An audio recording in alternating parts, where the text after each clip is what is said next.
So, all right, welcome to session 3. Session 3 is one that I feel like is really important because, first of all, accountability is one of our topics tonight, and I feel like it can be a scary one. And when you first have this idea of an accountability partner or working with people on your accountability, it's like something we all know we struggle with, but it's that fear of the unknown, or also the fear of judgment. One of our biggest fears is what people will think of us. What opinions will they form of us? And especially when you're working with essentially strangers, a lot of you women don't know each other, you haven't met in person, so you're meeting for the first time, you're forming these connections for the first time. So I wanted to really focus on that initially before we get to the action part of the segment and focus on this accountability. So just kind of being honest and being real, when you first were presented with the idea of having an accountability group or having an accountability coach and, having to meet with women and having a group, anybody have any reservations or any fears or any hesitancies that kind of came up? Joan's shaking her head. Mona's shaking her head. I kind of like that but I feel like maybe, okay, Christy's face is telling me that there was a little bit of reservation. So kind of share some of the thoughts that come up when you think about that, or some of the fears that might have actually come up. Well, having a background where everything has to be perfectly executed, there's a lot of already internal judgment going on. And then not making timelines and deadlines can be very stressful. And, it's been a real process to just be able to say, it's okay. It's not life and death. That's really hard to do sometimes because we get so embedded in our minds that we're kind of like the glue of the family, or we're the ones that's supposed to smooth everybody else's problems out, but yet we're like so disarray in our own little world that nobody sees it, but we see it in ourselves. So that's so like the thought of strangers seeing that, that, how does that make you feel? Definitely, the thought of strangers,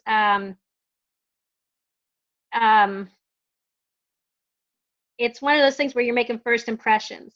And when you're making that first impression and that first mess up and that first mistake, it's like, oh my goodness, they're going to continually have this like little tally sheet going on of everything that I'm doing wrong. And isn't that funny how we think people are keeping a tally sheet? Yeah, I totally hear you, and I agree, and I think that we don't want people to see us make mistakes. We don't want people to focus on the things that we're doing wrong, but we also put so much emphasis on that. Like you said, we feel like, oh my gosh, they're keeping score, when really people most of the time don't notice a lot of the mistakes that we make, only if we draw attention to it.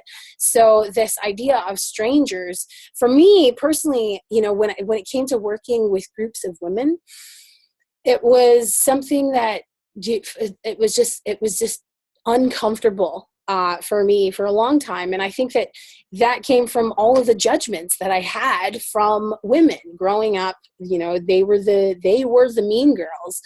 They were the ones that made fun of me. It wasn't the boys. It wasn't, I was kind of friends with the boys, but it was always the girls that made me feel like an outsider, or that I didn't belong, or that something about me wasn't enough to be considered part of their group, or to be considered part of the cool kids. So when it comes to reforming those connections, I had to realize that there were fears that I was carrying from past experiences of working with women, and also that idea of accountability, right? We don't want to let people down. We don't want to be seen as somebody who doesn't keep our word, or we don't want to be seen as somebody who makes mistakes, or somebody who, doesn't follow through on what they say, or who doesn't, accomplish their goals, or makes a failure or a mistake, right? We don't want to be seen as that. And so we put up these barriers. And the idea of accountability group is that, they're going to see some of your mistakes, and they're going to call you on some of them, and they're going to be the ones that pull you back on. They're going to be the ones that pull you back up and dust you off and get you back on track. But if you can't open up yourself to really be connected to that and to really appreciate it, to not treat it with resistance and rather excitement, that was the big shift that I feel had to happen for me, was changing my fear. And it was probably the simplest lesson that you've probably heard before, but changing my fear into excitement. And so if I was afraid of meeting new women, if I was afraid of what they might say to me, I would change that into excitement of, oh my gosh, what if I meet a woman who, I can help her radically change her life? What if I meet that woman that has this moment, this breakthrough moment in this workshop that I introduced her to? Or what if this is the woman that is going to, save her family from poverty? What if this is the woman? And, all of that starts to build this excitement inside of me. So I want you to really think about any inhibitions that you may have with accountability groups, and just kind of, this is going to be the place where we release them. This is going to be the place where we say, hey, that is not really true for what we have created here. That is not really true, because we put these super, super high expectations. We put these super high stipulations, and we want everything to be rigid and structured. And I know that, I was working on something today, and I was like, okay, we're going to put together a month by month structure for the accountability groups. And then I totally scrapped it, because I was like, you know what? We don't operate with structure. Our lives are fluid. Our lives are constantly changing. And we can't say that, okay, on, February is going to be Instagram, or we have to allow room for flexibility. We have to allow room for the fact that maybe we might have to take time off. Maybe something might happen in your life where you have to take time away from your business, but you still want to stay consistent with this journey that you are on. It doesn't mean that everything stops, because your business stops, or because you had to do something else, or because life happens. You are still you. And that's what this whole workshop is about really getting you in touch with you, so that you can now take these intentions, you can now take these goals, and you can get them in touch with who you really are. So I know that Nikki always has something to share. So Nikki, on the idea of accountability partners, because I really wanted to just kind of have an open forum of some of the fears or the reservations that we as women experience when it comes to, first of all, being accountable, having a group of people keep us accountable, and also working with other women and opening up and, having some vulnerable moments, because you've had yours. Well, actually, that's like a great question, because this is my first time really allowing myself to be held accountable by someone else. It's hard, because you say, you know what, I want to do this. I want to be held accountable. I want to join this group, until you get into the group, and then there's people depending on you, and they're asking you, what's your schedule? And you don't know what your schedule is, and you don't know, and you don't want, you're in the business of working for yourself, so you don't want to feel like, man, I didn't sign up to have a boss. But the good thing about the way our accountability group have gone, both of them have been going, that I was in, is it's like no pressure, no stress. Most of our encounters and meetings have been, we set it up, it's when people are available, but the interaction has been drawing us more and more to each other. So you want to be in this group. Like the other day, I had something going on. I was like, man, let me hit this accountability group. And, I hit a separate accountability group, say, hey, man, I know I'm not in y'all's group anymore, but I got a question.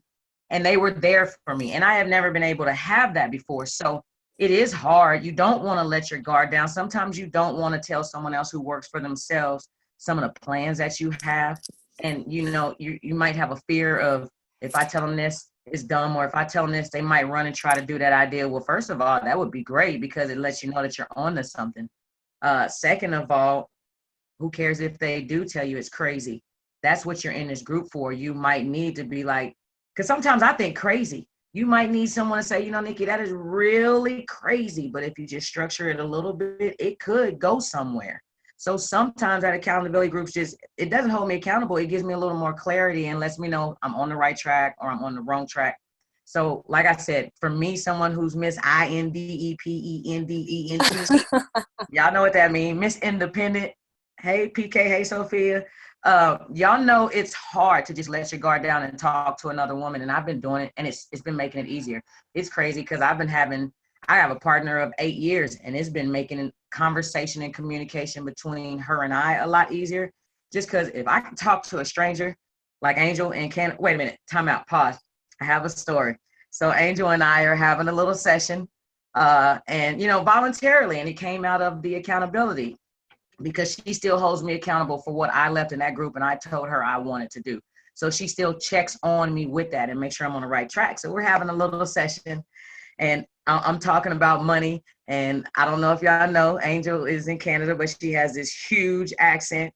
And I said, man, I'm just going to get this money. And she's trying to tell me, do what you want to do. You're going to be financially stable. And I said, I know, but it could be, Angel, it could be all these words. She said, Nikki, I got to share something with you. And I had to learn it myself. You have to get out of that lack mentality. And, her accent's so thick. So I thought she said, you got to have that, stop getting that black mentality. And I was like, Angel, you're so right. I'm so glad you know me personal enough to say that I do have that black mentality, man. I got to stop thinking like that. And she's like, no, Nikki, lack mentality. But that was cool about it. It was completely private. But I felt like she was feeling me because, Black people, we think crazy. Black people don't get into accountability groups. And it was so great that I could share.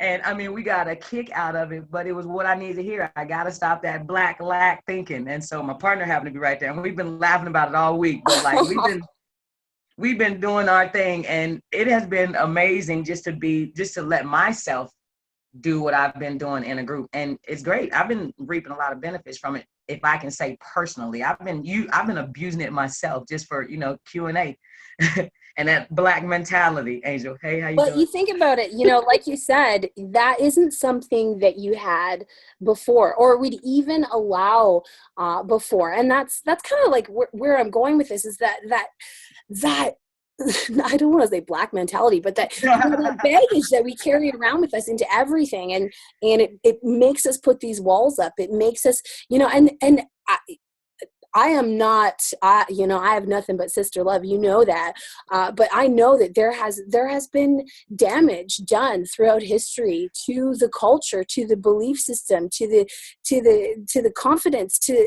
everything in the Black community. And to say that they have these overlying issues with connecting, with allowing those barriers to come down, with being accountable to other and truly connecting is actually true. And I can see it also in my own people, in the Native communities and people that have had these injustices done to them and have been brought down by society and have felt that we do close off. So all of us at some point in our life have been, have felt injustices, have felt out of place, have felt, done wrong, and we do put up our barriers. So, it does ring true, even though it was it was her crazy Filipino accent, but and it was almost like you needed to hear it. I did. I told her, I said, man, I think I want to hear black because I do have to get out of that black way of thinking. And she's like, yeah, but I ain't no say black, Nikki. I say black. I was like, well, whatever, whatever. I heard it's funny. We sometimes get the messages that we need to hear. Yep.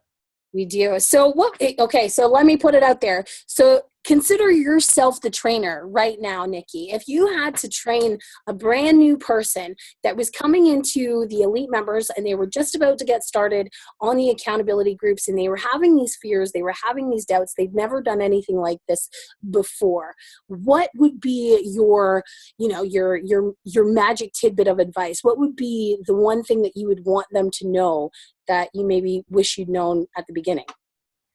It's a judgment-free zone. Like, I wish I would have really known how much the people in the group need me as much as I need them. I thought I was going in and I was going to be needy, so they were going to be judging me and they're going to be like, gosh, she always needs something. All right, Nikki, your turn. You know, it's nothing like that. They jump in and say, hey, Nikki, I'm dealing with an issue. And I start thinking, why the hell are you asking me? But then again, I have something to contribute. And I never would have thought that or had confidence enough before. But being in this group with these ladies and being able to contribute and share, and I see their faces, it makes it writing a post or it makes it going and contribute something in social media where I don't see people so much easier because y'all ain't looking back at me. And when the people are looking back at me or looking at me with the same interest and the same need and the same safety that I'm looking at with them, it makes it like so much easier. So just know that it's a drama-free, judgment-free zone, and the people probably need you in there as much as you need them. And that's what I feel. That's what it's been doing for me. It's been making me want to check in. What's going on? Did I miss anything? All right, see y'all later. Yeah, I love that. I love that. And you know, it's so true. They do need you just as much as you need them. And it is this connection. So anybody else want to share some of your experiences before we move on to the actual content? Your experiences with accountability partners, or maybe some fears that you had. Yeah, Erin? Last, I don't know, 2 years ago when we first started the Superwomen group, we did like a 7-day, or I don't remember how long it was, but we had the third day we had to get an accountability partner.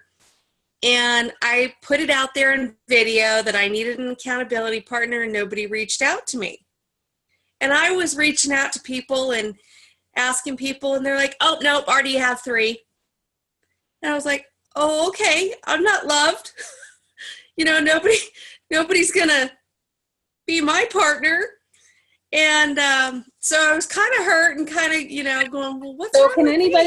Can anybody relate to that feeling of not being picked, of, you know, being the odd man out, trying to get, you know, I've been at seminars before or whatever, and, or, you know, you're at a workshop and they're like, okay, there's going to be group work. And you're just like, oh my God, I hope I'm not that one person, right? That one person left out. So continue your story, but I've been there. And you take it personally and it hurts, right? Oh yeah. And I had actually gotten very personal about my disability in the video. And I thought, okay, everybody's rejecting me because of that. And so this crazy girl, this crazy artist contacts me and she says, you had me bawling. I'm like, I'm sorry. She's like, no. She's like, that's me. She's like, if anybody is going to understand why I can't do something and when I need my butt kicked, it's you. And Elizabeth is my best friend now. And we still get on the phone and on Facebook 2 to 3 times a week. And it's, you know, she'll contact me. She goes, all right, I got a dump on you. I go, okay. And she went, you know, she was having a little personal trouble. And, you know, she won't care if I share this, and I said, okay, I have to stop you. She goes, okay. Because I knew she had gotten it out and she was going to start crying. And I said, who said that you couldn't do that? Or who said you sucked at that? Who made that judgment call? Well, nobody said that. I said, well, then who's saying it in your head? And she's like, well, me. And I go, well, okay, but who's the liar behind it? And it came out who it was. And she's like, okay, now I gotta cry. But it is so cute because, you know, when you've come from a raw place with people and just gotten real, you have this lasting connection and this love for sisterhood. And it's just amazing. And I thought, you know, it's so true, right? Like even years after that boot camp that you guys had to connect, you're still being there for each other. You're still helping each other grow. And these are the kind of connections that you form when you surround yourself with women who are looking to empower themselves, who are, focused on creating the best version of themselves, who are focused on lifting each other up rather than just, focusing on themselves and the collective and the community and the greater good, that it does serve all of us in so many different ways. And I think we all see that. We all see that, yes, this group, it makes me feel awesome. It gives me awesome resources. I feel great when I'm around these women. But you also see it's not just about me. It's not just about how this group makes me feel, because I'm seeing how it's making other people feel. I'm seeing its effects. And yeah, that is powerful, especially since, you're going to have different accountability groups, and we're going to do different workshops, and we're going to do different seminars and boot camps. And, you're going to go through different assignments, and you're going to meet different women. But along the way, you will form these lasting connections that will, honestly, they will be the ones that you reach out. They still are the ones that I reach out to at 4 a.m, when I'm having a meltdown. And, some of these women I've never met face to face. Perfect example. A woman we've never met, our paths have never crossed. She's all the way in Australia, she's always talking to me when I'm waking up, and she's just going to bed. But we have like these 10-minute conversations in the morning and when I first wake up. And, it's just this connection that we have that, I couldn't talk to anybody else about things that I talked to her about, and we've never met. So it's just really powerful to open yourself up to the opportunity of accountability. But I do want to stress the fact that this is, like Nikki said, it's a no judgment zone. It truly is. And it really is that idea of no pressure. You think, I know that Christy's, used to like the drill sergeant and keeping things regimented, and you follow a plan, and, you follow a systematic approach. But understanding, like, she has been coming to these breakthrough terms of, okay, we can let things go. We can be flexible. We can change our approach. We can, change things up a little bit. We can be fluid in the moment, and opening yourself up to that. So that's what I wanted to do. I wanted to create a plan for this year based on what connects us all, and going back to some of my traditional teachings of our female connection to the moon. So instead of setting out a regimented plan of this week we're going to do this week that we're going to do this, what we're going to do is we're going to take a simplified approach to focusing on one thing with your accountability group. One thing, whether it's our daily ritual, whether it's one aspect of your goal, one connection that you want to make, focusing on one thing that you want to focus on for a full cycle of the moon. So I'm going to share with you a screen share. I'm going to upload this to the group as well, so you can see it. But you can just check it out. It's the 2017 moon calendar. And so conveniently, the full moon falls on Thursday. So this is the first full moon of January. We are going to set our intentions. You're going to pick your one thing that you focus on, and really starting, my focus here is to start with our daily rituals. And I know that you think, okay, but I really got to grow my business. I don't have time to meditate, Leila. I should be marketing. I should be creating content. I don't have time to exercise every single day. I don't have time to drink all my water. All of these things are actually impeding on any success that you have in your business. So the ultimate goal for me is to help people not only to be successful in your business and your marketing. We've got some awesome courses and content coming up with regards to our Instagram and our Facebook ads and all this awesome stuff coming to help you with your business. But essentially, I want to help you to be happy right now, to be happy in every single moment. Whether you make a $3,000 sale or you don't, you are still living in a state of happiness. You are still living in a state of empowerment and enlightenment and connection to yourself and everyone around you. So how do we do that? for me, one of the main focuses on raising what I call your happiness set point is to allow yourself to create these habits in your life that evoke happiness no matter what. So when you create a morning routine that makes you truly happy, that allows you to feel that euphoric state, that allows you to feel good, those good chemicals. What are they called? What are those happy chemicals called? I know somebody knows that. Somebody's a nerd out there. Anyway, Serotonin. yeah. Endorphins. Yes, yes. So all that good stuff is getting released, and that's what you want to create. Once you can create those habits of releasing those endorphins and releasing that serotonin and releasing all those happy chemicals, no matter what, no matter if you're making money, no matter if you're, generating leads, no matter if you're closing sales, you can create this happiness. So with our daily rituals, that's why there's so much focus on these daily rituals, because they allow you to create that happiness in your life no matter what. And that becomes a reference point in your life so that you can, in crazy state moments, come back to, wait a second, I can create happiness. I can create it in a moment in my mind. So every month, every moon cycle, we are going to focus on, internet connection is unstable. We are going to focus on a different daily ritual.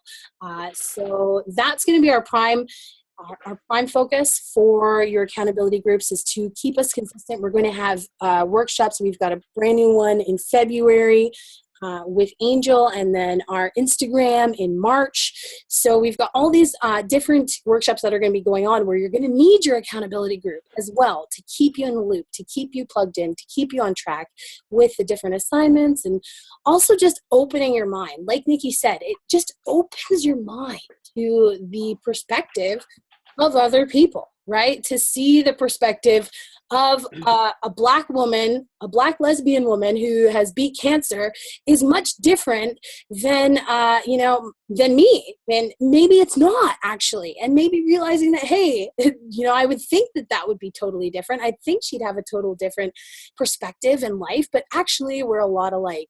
And so those shifts, that awareness, will totally help you guys throughout the processes. So did we ever get Denise? Did Denise ever go? No, Denise. What happened to her? Anybody hear from her? No words, eh? Denise, what happened to you? Oh, she says, I am ready. Woohoo! Okay. Before we get to that, I really want to, like I said, this Thursday is our first full moon. So we are going to kick it off with a group-wide moon ceremony. And I wanted to bring out Angel to just kind of discuss this process and why it's really important, why it has helped her manifest, I would say, an elevated level of happiness in her life that she wasn't able to get to before. So yeah, Angel, I'm going to pass it over to you, and then we'll get Denise set up for the next segment. Okay, so I'll share my screen. I have happened. Just a second.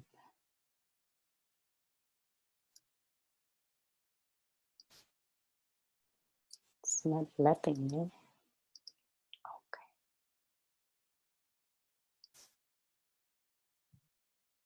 Not that one.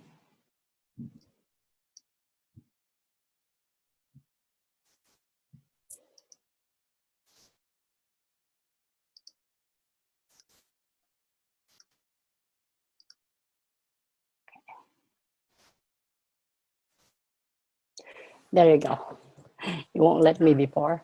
Okay, so Layla kind of messaged me today and asked me if I would be able to contribute about my rituals about the moon cycles and what do I really do with them. My favorite personally is new moon cycle and full moon cycle, because you can really, the energy is special between those two. But each of the cycle has their special energy. And so for the new moon, this is the great time to start new projects, find new love, find a new job, start a new business, anything that deals with something new. New moon is the great time to start those or deal with. And with new moon, there's also this practice that I ended up practicing. At first, I just tested it. It's called the new moon check up abundance. And I remember trying that last year. My daughter has a school barbecue annually, and I said, okay, let me play around with it. And I just write in that new moon check, just my name, paid in full, and just law of abundance, and thank you, thank you, thank you. We won. We bought raffle tickets for $20. We won about $800 of prizes during that school barbecue. So I'm like, oh, this new moon check is pretty cool. So I started doing that every new moon. Like I just put paid in full. You don't have to put anything else what it's for. In the memo part, you can put something in there just to remind you what it's for. And to me, I just put paid in full and just be happy with it and just let go. And amazing things happens. So that's one of the things why I love new moon cycle. Don't they have like a download or a printable of, I think I've seen the printable of like the check that you fill in. Yes, I'll send the website of the lady that does that. There's several other ladies, but the one that I follow, her stuff really works. So that's what I'm going to share. Yeah, that'd be awesome. Yeah, you can use it for all sorts of things, for your health, for somebody's health, for your business, for whatever area in your life. And all you have to put in there is paid in full. And it's crazy. It's like, or you wanted a new car or whatever that is, just paid in full. You don't even have to say what you want in there. But I put it in my memo area so that I know what it's for. And I don't put a date because there's that blockage when it comes to date that I ended up like, really? Is it really going to happen on that date? Right? So you ended up questioning it. So I don't put date on it. Now, if there's something that you think it will really happen on that certain date, then sure, you're welcome to put the date on it. But I find that it works faster without the date. So with waxing crescent and waxing gibbous, this is the time where you wanted to work on the things that you want to bring in your life. So this is the great time to create your vision board if you haven't create one yet. And waxing gibbous, it deals specifically about bringing money and prosperity to you. So when it's waxing gibbous, I join these local Facebook groups about buy and sell. And there are things that I decided to purge, right? But then let me try selling them. And I sold a lot of them in those groups. I always do it in the waxing gibbous, and they're sold within that week. Always. So waxing gibbous is a good time to do. So show us the moon again and show us the shapes that we're looking at. So the waxing gibbous is the third one. Okay. So that's basically the week before full moon. And the reason why I think the energy really works is because when it comes full moon, 3 days before the day of and 3 days after of full moon, the energy is so intense. And during waxing gibbous, the energy of the full moon is already in it. So if you really believe in what you're doing that week, it manifests so fast. Angel, can I ask a question? Yes. So I'm just learning about all of this about the moon, and I'm loving this, by the way. This is fantastic. So one thing I wanted to ask you, and maybe you could offer some insight. As I've gotten, I don't know if it's just that I've gotten older or that I've become a little more aware, but I really do feel the effects of a full moon, like something fierce, like emotionally, more so emotionally, than any kind of physical. But I'm just wondering, and I'm listening to you talk, and I'm wondering if it's because I haven't really, I guess, streamlined my focus and attention on something. I've just got all this I don't even know how to explain it. The only way I can explain it is it almost feels like PMS. You know, I feel tense, and my heart races sometimes, and I never really. It was actually one of my boyfriends a few years ago that, well, I guess it was my husband before we married. So about 10 years ago is when I first started noticing it, and he said, "Do you ever notice that you get like this around the full moon?" And I thought, "Oh my God, you're just weird," you know. But I started kind of tracking it, and yeah, and I've never really understood it, and I thought it was just a coincidence. But as I'm getting older, I'm realizing that, you know, or as I'm becoming more aware, I guess, I'm realizing that perhaps it's not. So I thought I'd just see what you might have to say about that.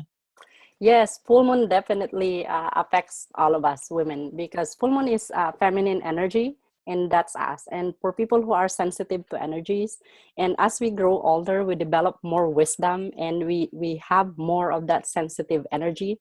But I think the simplest explanation to that is because a lot of women, especially, are going into this awakening state now.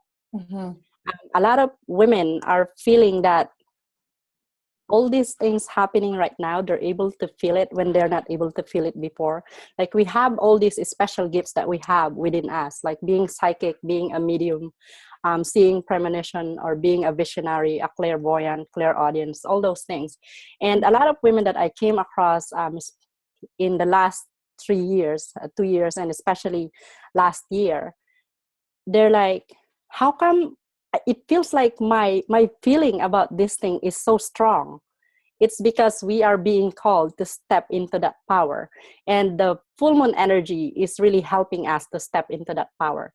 And the full moon this year, because we already have the energy of this full moon that's happening in Thursday, urging us to um, go deeper. And the message is about the psychics and the clairvoyance and the telekinesis.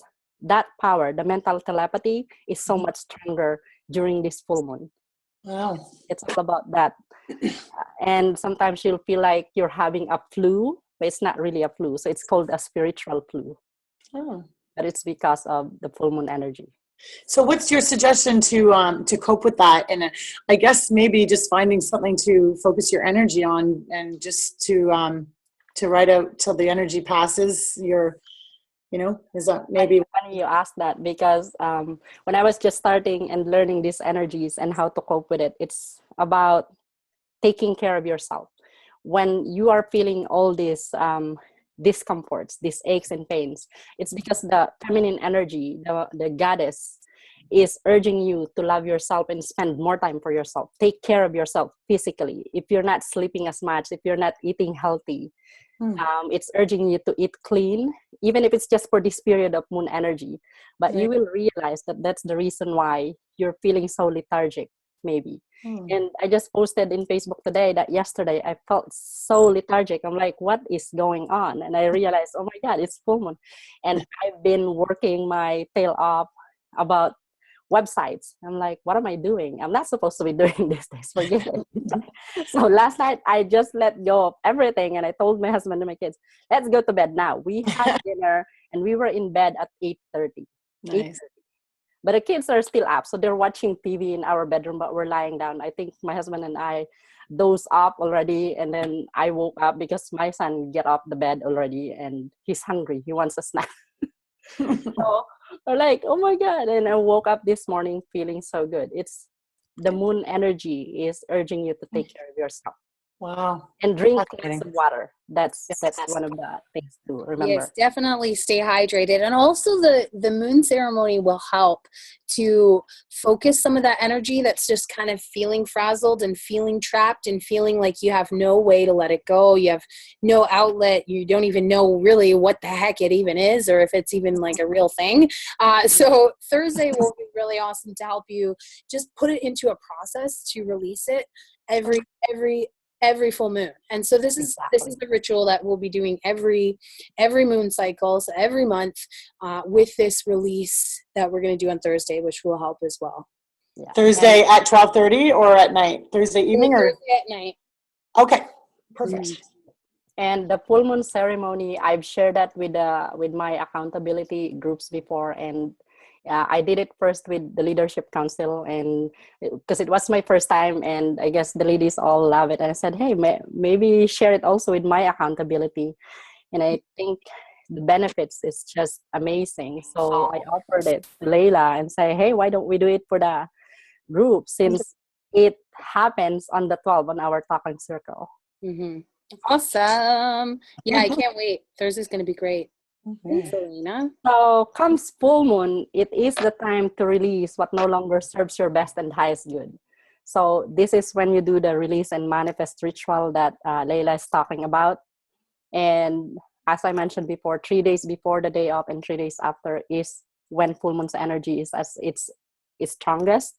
And this month, the full moon is in Leo. So if you are into zodiac signs and if you're in Leo, watch out, because you will feel so much more of that energy. You will be much more affected by it. But then if you are manifesting something, then the energy is so much more intense and it will help you along the way also. It makes it like in a snap. Also, I just wanted to mention, with all these moon phases, moon cycles, how do I track all of them? How do I know what zodiac it is in or what phase it is in already? I have an app. It's called Deluxe Moon app, which you can download in iTunes, or I'm sure they have also in Android. They have a free app, but because I wanted access to all the other stuff that they have, I paid for it. I think it's $2 something. So it shows you everything stage by stage and tells you even you're not supposed to have a haircut on this day or something like that. On waning gibbous, so that's when the week after the full moon. So that's the great time to get rid of negative energy from your life. Like, what was that app called again, Angel? Deluxe Moon? Yes, Deluxe Moon. Deluxe Moon. So negative energy from your life. And pretty much what I do, I don't really do this waning gibbous, waning quarter and waning crescent. I pretty much do what's in those things in all those cycle. I don't do for each cycle. Waning quarter is a great time to purge or declutter and get rid of unwanted people, feelings, and thoughts from your life. If you're in a relationship that is not serving you or not serving that person's good anymore, what are you waiting for? So this is the time. If you need more help or more push, this is the best time to do that, because the moon energy will help you do that if you're having challenge with it. With a sage smudging ritual to cleanse your house of any negative energy, it's waning crescent. But I honestly do it during full moon or just right after full moon. It doesn't really matter. It still works. But if you think that there's really something like strong negative energy in your house, then waning crescent would give you that extra push when you do that. So that's my the basics of my ritual. Awesome.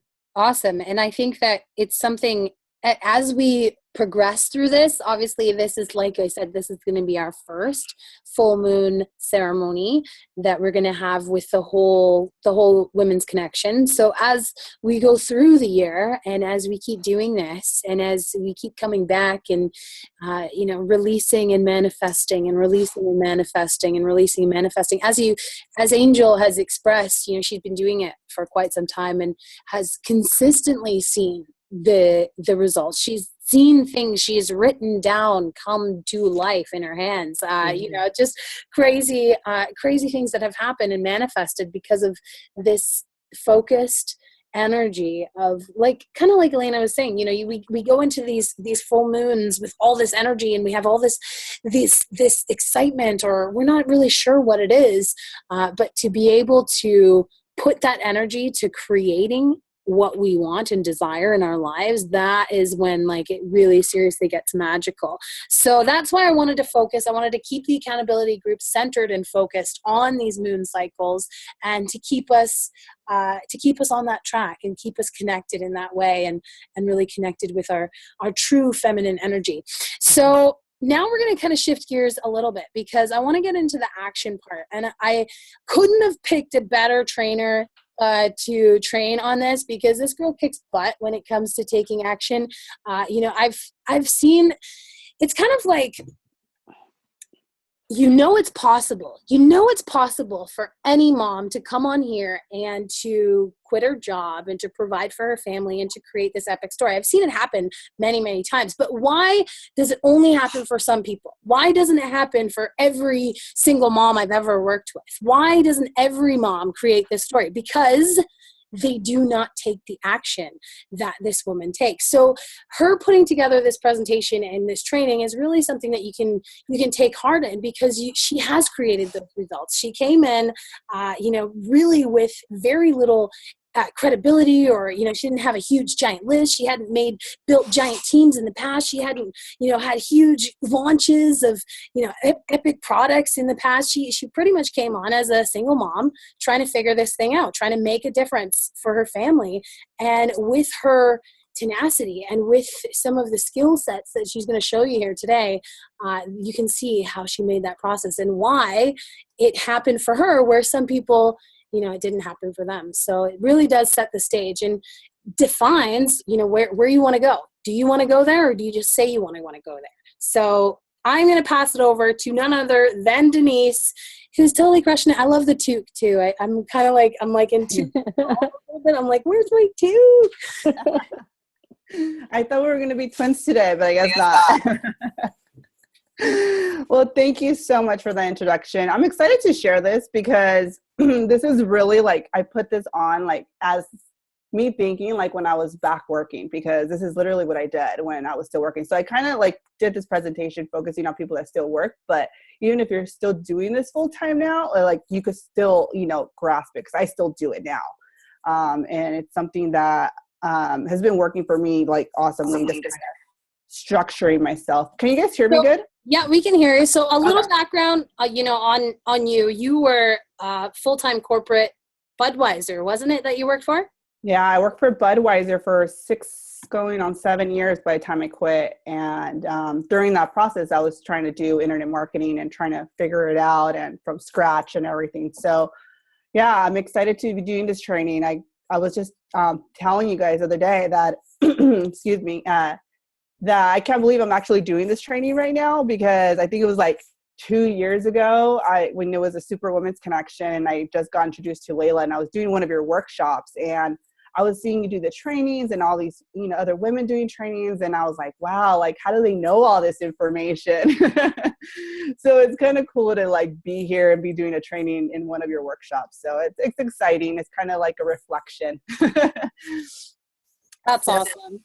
Yeah. So all I do I just press share screen to share my screen? Yeah. Okay.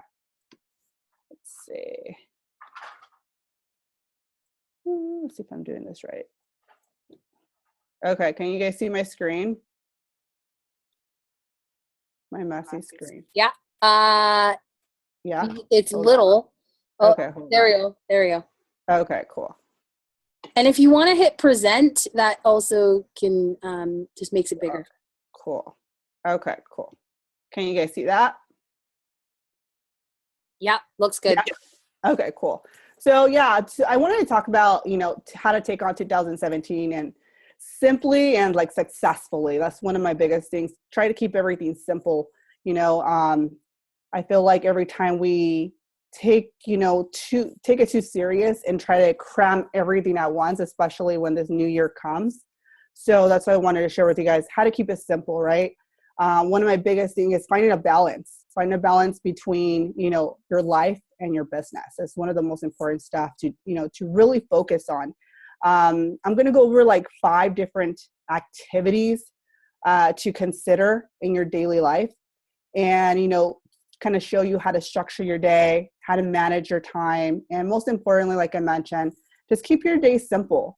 And the more simple you have your day, the more you will get done. It's weird how that works. The more you want trying to make things harder on yourself, you don't get nothing done. You're just running around in circles. So I'm going to teach you guys how to keep it simple, because what happens when we don't keep things simple, right?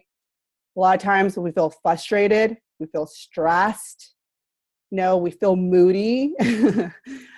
We feel guilty. I know a lot of times I felt guilty, you know, where I would neglect, you know, my time with my daughter to try to, you know, figure out my business and how to still work like, you know, a 12-hour shift at work. So a lot of guilt for myself, you know, I felt overwhelmed a lot of times. So there's so many different things that you're probably thinking that you feel right now or have in the past. So, but before I get into all this, you know, something really important I kind of want to emphasize is, you know, this is not a set in stone thing, what I'm going to go over with. Okay. It's just kind of like a framework for you of how to organize yourself. And, you know, I want you to see this training more and base it on your own lifestyle. What works for you.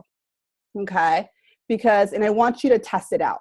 Okay. Test it out. If that, for, you know, what we're going to go over, how to structure your day, doesn't work out for you, you know, change it up. Okay. So this is more like a framework for you to how to get organized. Okay. So I wanted to emphasize that, but so we're going to go over the 5 First categories. of all, can I just get an amen for all of us getting organized? Yay! We're going to get organized. Seriously. That is seriously one of my goals. One of my intentions for 2017 is to get organized. Yeah, exactly. So that's why I want to emphasize it. Just base this on your own lifestyle. Don't get so serious about it and try to, you know, get it perfect. It's not going to be perfect. Test it out. You know, we're all in marketing. We're all about testing. So test it out. It's the most important thing you could do. But you guys already, you know, I told my story a little bit. You know, my name is Denise. I live in California, single mom. So you guys already know a little bit about myself. So I'm going to go over the 5, you know, activities to kind of consider in your life. Okay. These are just, you know, ideas for you to incorporate into your daily life that maybe you're not considering and not keeping it important in your life, right? We're mostly about thinking, okay, we got to go to work and business, but there's so much stuff we have to do in between that we should consider. And one of them is your daily rituals. Okay. I like to call it my me time. I feel like we neglect this a lot because I know I personally do sometimes, and sometimes I have to go back and doing my daily rituals. And these are some examples I'm going to share with you guys, like meditation, something new that I'm trying out personally. For a long time, I ignored it because I felt like it didn't really relate to me. And if it doesn't relate to you right now, it might relate to you later. But this is something to consider: meditation, exercising, you know, even if it's like 10, 15 minutes, you know, that maybe go for a walk or, you know, do a jog or something, you know, try to incorporate that into your life. Hydration is super important. We were just talking about keeping hydrated, you know, that's super important. Gratitude journal, something new I started, and it's funny how now I'm more into it than I was a couple years ago than when it was introduced to me. So, you know, gratitude journal is really important. I feel like it's a reflection of how your life is and something to consider. Reading is really important, you know, daily reading. Audiobooks, I love audiobooks. And pamper yourself. I love to put this in there because we forget to pamper ourselves. Even if it's like at home, you know, before we go to bed, maybe do like a mask in our face or, you know, do a manicure on us. Just pamper yourself, something that you feel good about, you know, take a bath. And just include that into your daily rituals. I feel like that's something, especially moms, we forget that all the time. So that's one of them. So the next thing I want to cover is your working hours, okay? I like to call it the investor.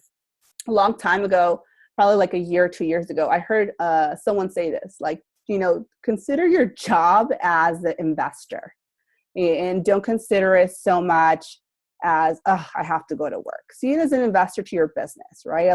When we start a business, we have to invest in our business. So consider that, okay? So every time you go into work and you're having a frustrating day, consider, okay, I'm getting money from my investor right now for my business. If you could fit your daily rituals on your lunch break, I recommend it. I used to do this all the time, but I mean, it's really just based on the type of job that you have, because I had a lot of flexibility.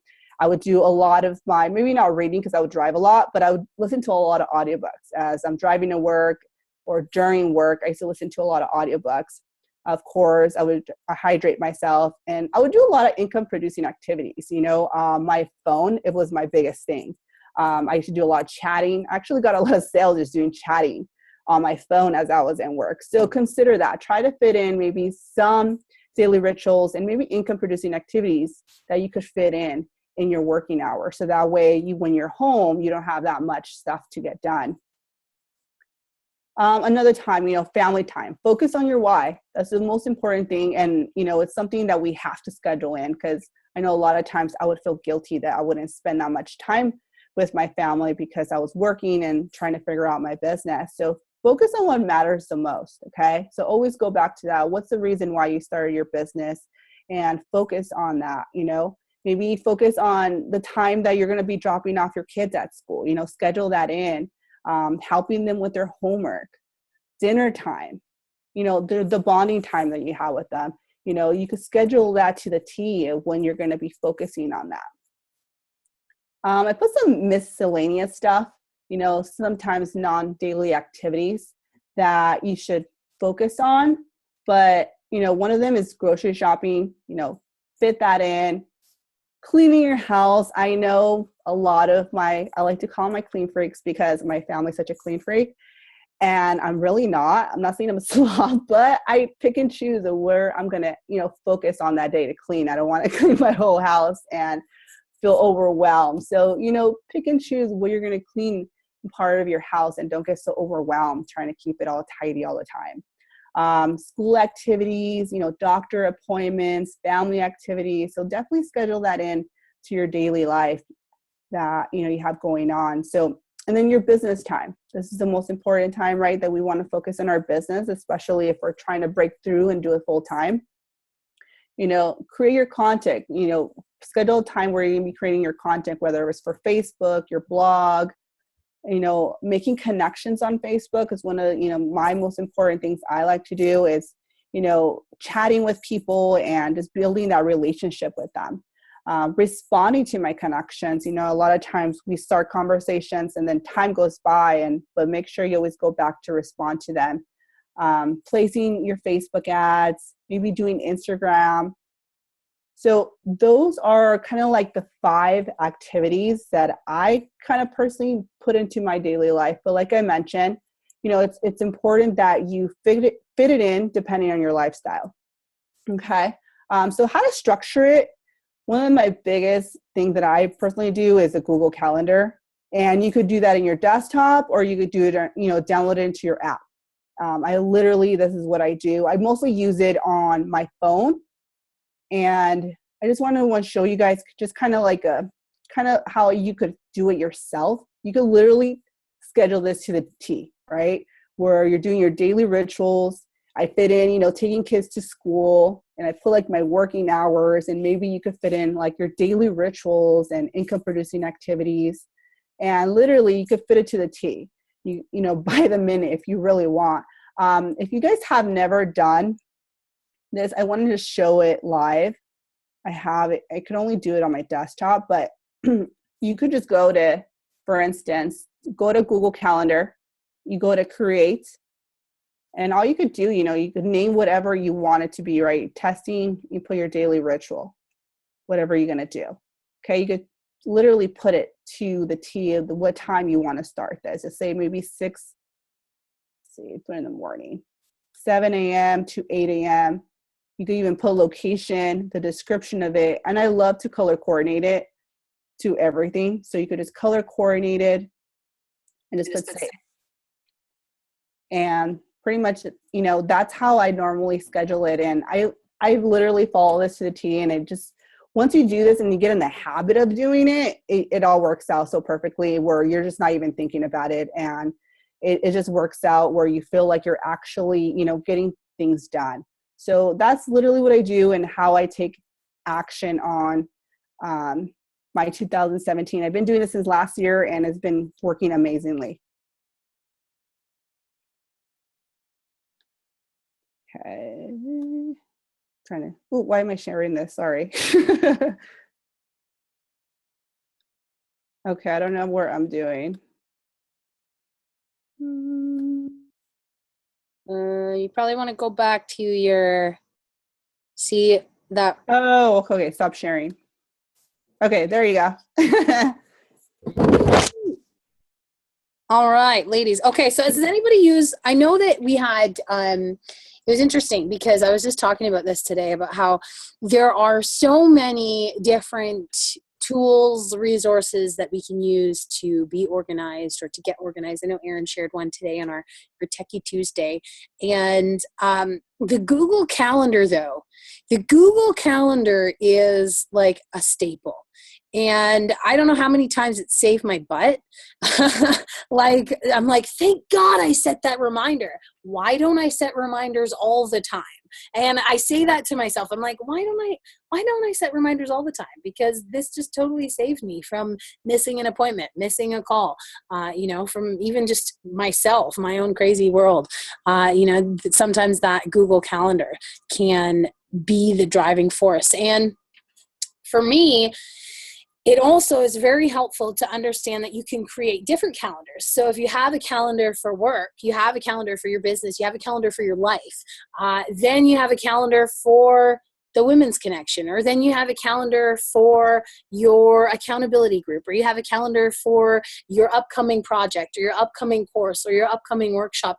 And the thing that I love about Google Calendars and Google in general, I really feel like it's the tool of the century for business owners, and it's free, and there's so many awesome things that you can do with it. And I feel like we really are just honestly scratching the surface. But I know that this is the key. I can feel it in my bones. This is the key for me getting organized in my life is Google Drive, Google Calendars, because it's so easy for me to use. I know that there's lots of different websites, there's lots of different tools, but for me, I'm always in Google, and it's always on my mind. It's always on my computer. It's always everywhere. Hey, Layla. Yeah. This is Lisa B. There you are. I'm curious. You guys have been talking about all this Google stuff, and no one's mentioned two other Google things that actually also incorporate into Google Calendar. And one is GQs, and one is Google List. It's like a list format, and both of those can get incorporated into your Google Calendar programs as well. GQs is more of a list kind of maker, but it's got that same color-coded thing, shareable, where you can add a lot of information inside the lists. And I use GQs a lot in cooperation with all the other stuff. So I don't know if you know that one, but it's like the same kind of free and connected to your Google. It's great. I love how all these apps and tools connect to Google Calendars. It's like, it really is truly just a testament on why it really should be the base of your scheduling, so that you can integrate all these other tools that match it all up. And also collaboration. I think that has been really the huge benefit that I've seen in getting things organized with Google, is being able to collaborate, being able to share all of these documents with all of you, and to be able to coordinate our calendars, and all this stuff that really has created stress and anxiety, I know, in my past. So the solution is there, so we utilize it. So I just wanted to give you guys, I've got a couple different projects here, but I keep a lot of drives, like for stories. So anytime I've worked on this with some of our leaders on the line, but really diving into this idea of telling your story and how many stories you have inside of you. So I have a whole folder that is just dedicated to all of my stories, and I never run out because I've got them all there and I never forget them. And, I've evolved them and, dug deeper and made them emotionally charged. So, that stories folder is actually worth a lot of money to me. But anyway, so let's go into the New Year, New You. So the New Year, New You workshop. So basically when you create these files, and if you guys haven't used a Google Drive before, when you set up your Google account, you'll see your Google Drive here.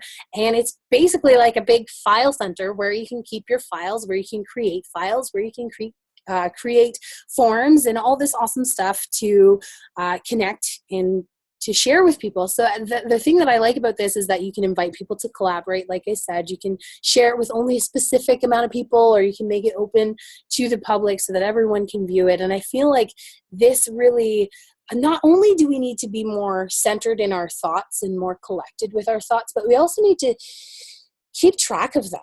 And seeing the evolutionary process, seeing, even doing your release rituals and writing down in your Google file, keeping this digital footprint of what you've created, of the processes that you've made, of the things that you've released, of the things that you're manifesting, and having that ability to reflect. It's just like it's technology. It's like we have to use technology. So for me, the one thing I want you to do, and if you haven't set up your Google yet, set up your Google tonight. Get your calendar going. I want you to go to your calendar, and I want you to, where's my calendar? Can I see it? There it is. Blind. I want you to go to your calendar and, and create an event. And each month after the full moon, after our full moon ceremony, I want you to schedule an appointment with yourself. Every month after our full moon ceremony, I want you to schedule an appointment with yourself. So we'll say, I'll do it Friday, meeting with me. And in the Google Drive, I'm going to give you guys a list of questions, basically reflecting on, what did I accomplish? What did I do well? Where do I need improvement? What can I do differently? And some reflection questions for you to sit down and spend 30 minutes with yourself every single month, checking in with yourself every single month, going back to some of our goal setting, going back to our checklist that we made, going back to our Excel spreadsheet, and seeing how, are we on course? Are we falling off course? We need to be able to not only be accountable to our accountability groups, but also to ourselves, because at the end of the day, it is only you. It is only you that is responsible for everything in your life. It is only you that is responsible for your happiness, for your success, for the love in your life. It is only you. So this meeting with yourself is going to be something that you look forward to. It is going to be a moment that you share with yourself every single month, where you can congratulate yourself and maybe kick yourself in the butt if you need to. So you're meeting with me. We're going to schedule that every single month, and I want to hear some feedback on that after you have your first meeting with yourself. And the only condition, you can change the date, you can reschedule, but you can never cancel. So you can change the time, you can do it a different time. If things come up, life happens, I get it, but just don't cancel on yourself, because when you cancel on yourself, that's when there's a real problem, right? It's like, okay, I'm canceling on myself. So that's the one thing I want you to do, is set up your meeting with yourself every single month after the full moon release, and your Google Calendar. So first of all, anybody not have a Google Calendar or not use it? Do you have something that you use? Is that the same thing that's in our phones on an iPhone? Is that a Google Calendar? That is a Google Calendar. Okay, then I'm good. So I have all that stuff, but I never block out time. That's one of my biggest, I don't know if Achilles heel is really the best way to say it, but because I don't have schedules, it's hard for me to induce them into my day. And that's definitely something I want to work on, like the free-flowing time thing. Like my husband's always like, I don't know how you do it. And I'm like, I don't really know what I'm even doing half the time. Because you're not, no, seriously, because I'm not really structured, Yeah. And I'm not, and it's exactly what Denise said, where then I'm not looking back and knowing what I got done, and I'm thinking about all the stuff I should have gotten done instead of, I sold something or that. I'm thinking, well, there's all this other stuff I didn't do. So I think there's this interesting balance between making lists and trying to check stuff off, and then also scheduling. There's like, those are sort of two different things. And I'm better at the list checking. Definitely right about the separation of, creating a to-do list and checking things off as you complete them, as opposed to having a structured, sort of a structured flow to your work period or to your day. But I think that the resistance, because a lot of us feel that resistance to, we see blocked off time on a calendar and it's like, like, what if I want to do something else in that time? Like, oh, I'm not going to let anybody. And then there's other people who can't live, not that it's bad, I'm not judging, but who need that and who feel that free form is a little uncomfortable. It's interesting, isn't it? I know. We've got a perfect example. Rose got her hand up. Rose got her hand up. Yeah. Me. That's me. Yeah, for sure. It's really interesting to see that contrast. And that's why it's so difficult to actually teach time management, because everyone operates so differently. But having your day, being able to have it structured and still be fluid, and not be too emotionally attached to, did I do it or didn't I? But this is the flow that I want to create. If it falls off, if I fall off the wagon, if something crazy happens in my day and, family comes into town and everything's a mess and the turkey's burning or whatever, that's something I can deal with, and I can manage it. And it's not going to let me be emotionally, having any sort of guilt or anxiety towards not hitting your goals. So it definitely is a fine line.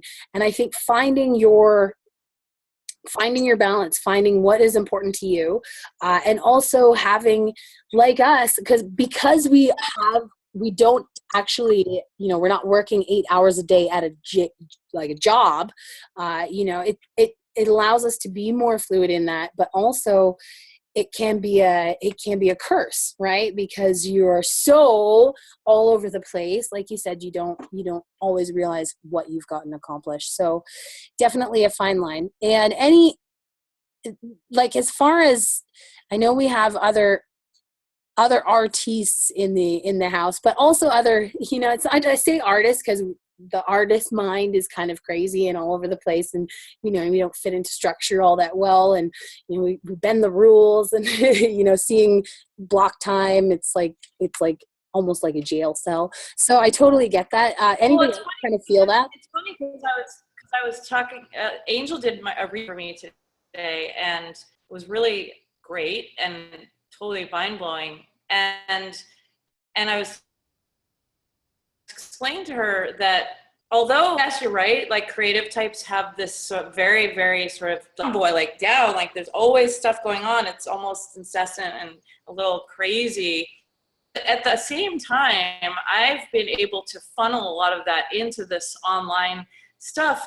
And it's in that crazy mind, this kind of structure that it craves. And I love it because it's almost like the cyber world has formulated it and given it structure, whereas outside of the cyber world, it's so free form that it's a little bit, can be daunting out here sometimes. And so diving into, the software and all those goodies helps me channel my creative energy in a very structured way. And I love GQs and I love Google Drive, and I'm really freaking organized online.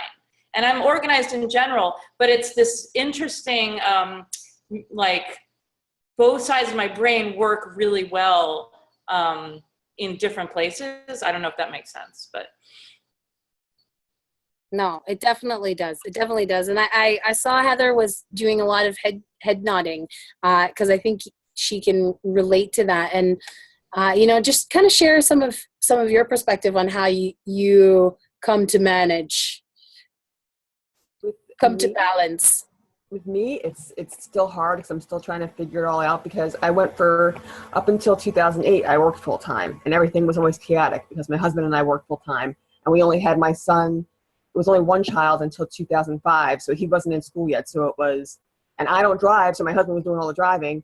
So it was go here, go there, drop my son off here, at my parents' house. So everything was structurally unstructured. There are work hours, and then everything else kind of wasn't structured, but it fell into this thing. So then when I stopped working, I was just like all over the place. I didn't know what to do because I was home for 2 years before I got into any type of network marketing thing and dabbling. And then I got into it, and then I felt totally lost. Like, oh my God, like I've worked retail, I've managed stores, I've talked to people, why can't I do this?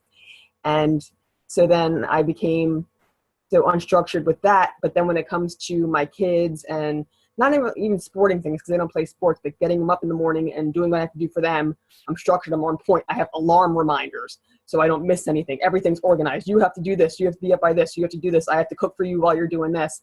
And I get all that done fine. And then they both go to school, and I'm just like, okay, I have to do this, this, and this today. I can make a few contacts for my business, do that. That's fine. And then I'm looking around, and I'm just like, I have to do this, and I have to clean, and I have to do that. And then it's not that I don't do anything, but my whole day is just like, psh. And then I'm just like, all right, I have to get more organized with myself. I'm so focused on making sure everybody else's stuff is together, and I make it seem like a nag, but I'm making sure everybody else's stuff is together. And then it's like, and like I was talking to like Erin when we were doing when I was on live last time. My daughter is usually with me at night. Like she's here now. That's why tonight I was on mute because she has the sniffles and she was up and around a lot. So I had to go do stuff for her. And she's fine. I mean, she's fine here. She's totally on her own thing. But it became into that, like how she was talking about the kids' time and separating yourself from your children and not feeling that guilt. So I'm just like, am I a horrible mother because I want to do this? Or will people, and then it's just learning to, I guess, embrace myself in order to have a structure for myself. So, Layla, can I add something really quickly? It's funny. Is that okay if I add something quickly? It's funny listening because I just at work, Denise, I heard that you worked for Budweiser for many years, and I work for PepsiCo. So I don't have my own business yet.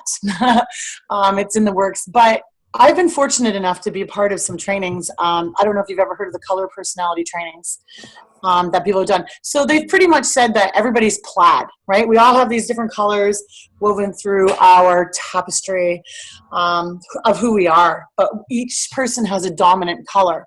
And these dominant colors have certain traits, like I think there's a few different ways of doing the color personalities. I'll just use one as an example.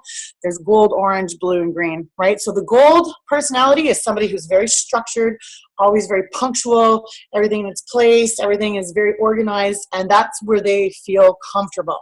That's how they are productive. The blue personality are the people that make really great public school teachers. They're all about, oh, it's really cute, and and they're pretty good organized too. And then there's the green people that are the thinkers. They're kind of more the quiet, introverted ones. They're always thinking. They have to think about something really deep and hard before they'll even answer a question. And then there's the orange people, which are like, woohoo, for the moment, all right. And they do the best work under pressure. So my point is, and I'm one of those people, as I've gotten older, my orange has dulled a little bit, and I have more of a need for structure now. But as Lisa was saying, certain people do better under certain I guess pressures. Some people feel pressured by deadlines and schedules, like myself sometimes. But it's funny. The reason I said that is because you were mentioning the guilt, and as a mom, I can relate to that 100%. And I was late getting on the call tonight too. It was my 8-year-old. I only have her half the time, so I was feeling guilty. It's why I wasn't on last week.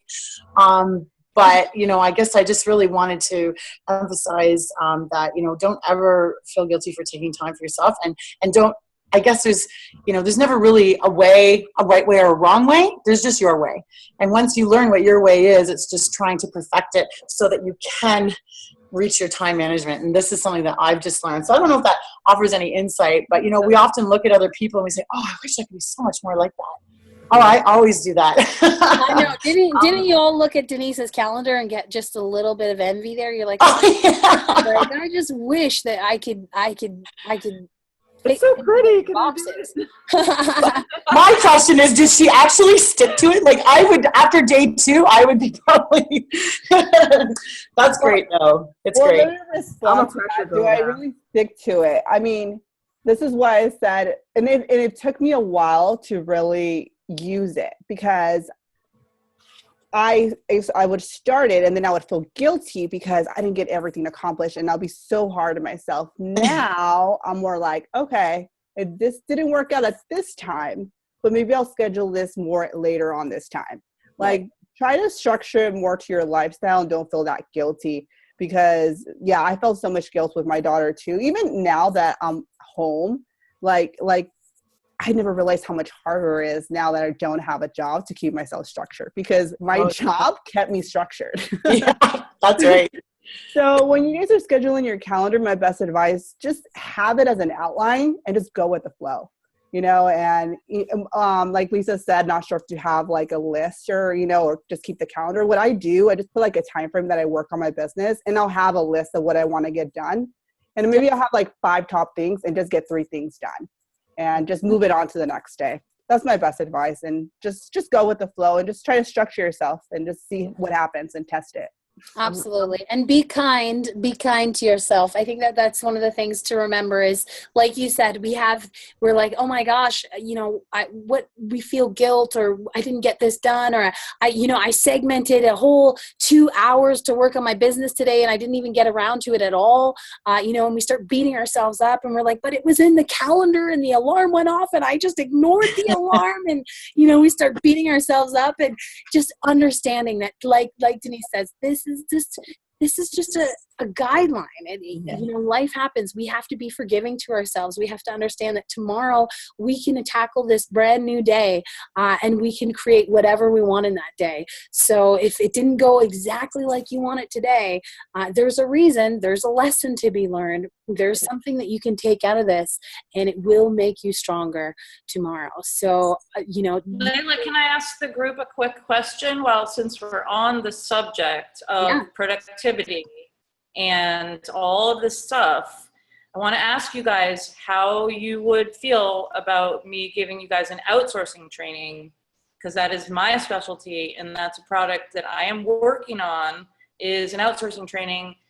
And part of it is a little bit of what Layla just went over, which is getting organized, but also getting organized for utilizing an outsourcer is a little bit different. And then also how to actually go about doing that is what my training is going to be. And I'm curious if people are curious about that, because I has know anyone ever it's a used real an outsourcer before? gray area. Erin? No, Yeah, I haven't. I've used them before, and Have you had I that would love experience? to get a refresh on it, because I need to get a couple people. Yeah, And it can definitely be kind of a weird, daunting thing to navigate. And I'd love to, give you guys just a little eye opener on what's possible, because I don't think a lot of people realize the potential and how simple it can be, and I people may be thinking that, how would you keep somebody busy? But if you really structure your business the right way and kind of, and it goes a lot in line with what we're talking about now, but it takes it even one step further, where you're peeling away the tasks that aren't even the ones that you should be doing, because a lot of the stuff that you're doing, you don't even need to be doing. So that's kind of where my training is partly about. So I'd love to kind of dabble in that with you guys. If you want. We would love it. We would love it for sure. Yeah, I think that it would be good for me. It can be scary, like thinking, I know I definitely was hesitant to release control, just to allow someone else to do my work or to do something on my behalf.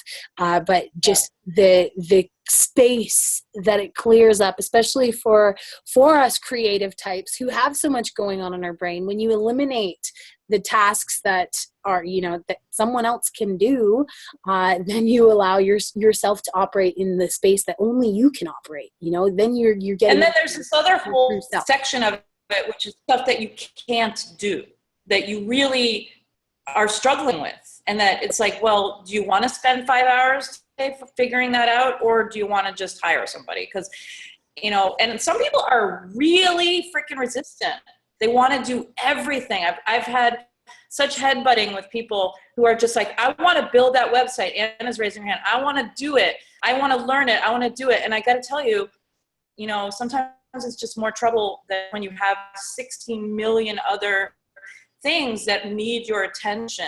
And I could, you know, sometimes even just knowing how to navigate Fiverr, or even if you don't even know what Fiverr is, you got to know. So I'd love to share stuff with you guys. Cool. Awesome. Because you know what else is that there's stuff out there that you guys don't even know is out there available to you that will blow your mind. You'll be like, I didn't know you could get, you know, 1,500, you know, pre-sized Instagram posts, you know, there, I mean, that's the For kind a of stuff Fiverr? What? Yeah. 1,500 inspirational quotes ready for Instagram for $5. How many hours have you spent making inspirational quotes for Instagram? Yeah, If people. only you could Boom. pay someone One Dropbox $5 to do it. Wow. You know, like, it's like, oh my gosh. And there are things like Lisa says that you can't even do. Like, you can't even go, and unless you buy the crazy software that they have, like, you can't go create 2,000 backlinks, you know, an authority blog to your specific keyword. Like, maybe you could if you went and like wrote all those articles and did all that Mind stuff. numbing. That, right? So definitely outsourcing is something that we want to integrate into the program to teach you guys how to utilize your time better, so that you can focus on the you stuff. You can focus on what makes your message unique and really sharing your story rather than all the tidbits and techie stuff that goes in behind it. So I want to, if everybody can hear me, anybody who can't hear me, whose camera's off, I want to take your picture. So I don't want that weird little icon man in there. So if you just put your lip gloss on or whatever, because we're going to come back and take but before we do, I want to leave you with an assignment. So I know that it seems daunting and it seems challenging, and you might think, well, I don't really work in schedules, or it doesn't work for me. I just want you to try. I just want you to open yourself up to creating a schedule for yourself that you can be flexible with, that works with your lifestyle, that integrates those 5 components that Denise talked about, and you will have access to her PowerPoint, so you can go through that and review that. But also... and I have one more suggestion for you guys. Totally. Yeah. This is completely relevant. So when you guys are working on your calendars, and I'm going to try really hard and do this too, here's the thought. So you know how like Denise blocked out like her IPA activities or your ritual activities? Well, you could take that and then schedule that out, so that when you say IPA, what is that? And it's not the same every day. Maybe Monday you're working on syndicating your blog. Maybe Tuesday you're working on social media, you know, and just spreading it out through the week, so that IPA doesn't just mean, oh shit, what do I got to do? What should I do? What should I do? So that you know when you get to that day what your IPA is. You know that your ritual that day is that. So that's what I was thinking about. Cool. Whenever I get in doubt and I'm like, is this an income producing activity? I always remember that money, income, profits, money comes from one place, and that is people. So I know that if I have connected with people that day, if I have made those connections, if I have started conversations, if I have solved people's problems, then I have made money, or I have done something money producing. So there are so many income producing activities, like Lisa said, syndicating your blog, writing copy, doing your Facebook ads, creating 1,500 motivational Instagram posts. These are all income producing activities, but also understanding, okay, well, what am I going to focus on? For me, I know that what drives me I know that what actually gets me excited is helping people, is connecting with people, is seeing a transition, is seeing a change, is seeing someone that I'm working with feel more powerful about themselves. So that for me is the focus of every day. I'm like, did I connect with someone that I put them through information, or I shared information with them, or I put them on a path to help them be more powerful in themselves, to help them rediscover themselves. If I did that, if I accomplished that, then, good job. And having sometimes those set points, whereas yes, we have all these lists of things we need to do, but your ultimate goal, your ultimate purpose, what gets you jacked up, what gets you fired up, did you do that today? And if you did that, then feel freaking good, because you are way ahead of 97% of the population that did not live with purpose today, that did not hit on that item. They may have hit their to-dos, they may have been structured, but did they live on purpose? Did they truly get in touch with why they're here today?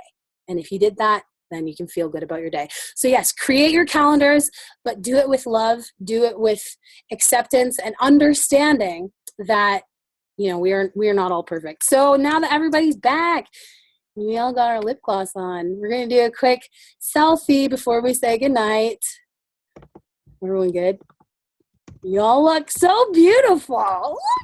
Okay, ready? Cheese. 1, 2, 3. Oh my God. Okay, I got ya. Oh wait, I had we gotta do one more. I had chapstick in my screenshot from Nikki's chat. I got something to say. Had to wreck my screenshot with her chapstick comment. Okay, ready? 1, 2, 3, go. It's like late at night, but we're still cranked. Okay, awesome.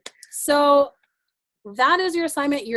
I want you guys to actually take a screenshot or show us your calendar. So not in a way like we're checking your homework, but just because it is a good reference. It is good for us to see, okay, well, this is how she's doing it. This is how she's breaking it up. This is how she's scheduling your day. And just to give you an idea, not for judgment, not to say you're doing it right or you're doing it wrong, but just so we can all do this together and we can all perfect it in our own way. So ladies, with that being said, I love you. I appreciate you. And next week we are going to wrap it up. And Thursday, schedule it in. Do whatever you got to do to be there Thursday for our full moon ceremony, 9:00. Same bat time, same bat channel. All right. Peace and love. See y'all Bye, ladies. tomorrow. Bye.